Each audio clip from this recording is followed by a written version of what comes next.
जब चुनाव होते हुए इस बार तो 40% लोगों ने सत्ता पक्ष के लिए वोट किया और जो कंबाइंड ऑपोजिशन है वो देश का 60% है।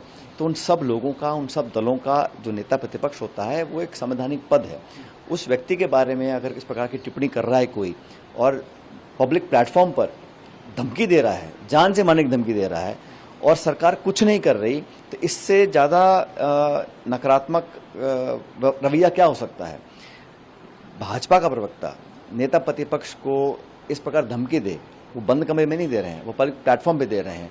तो राहुल गांधी जी की सुरक्षा को लेकर सरकार ने अब तक क्या कदम उठाए हैं और इस धमकी देने के बाद उस व्यक्ति पे क्या कार्रवाई करी है, सरकार को उसका जवाब देना चाहिए।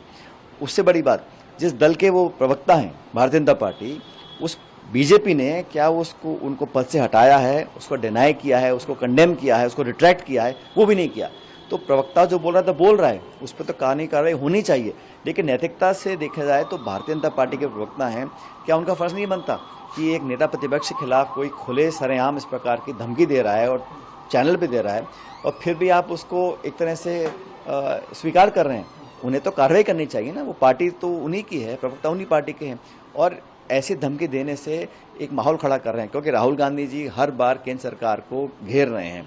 वोट चोरी को लेकर संविधान के जो संस्थाएं हैं उनको जो तार-तार कर रही केंद्र सरकार, लगातार उनको कटघरे में खड़ा कर रहे हैं।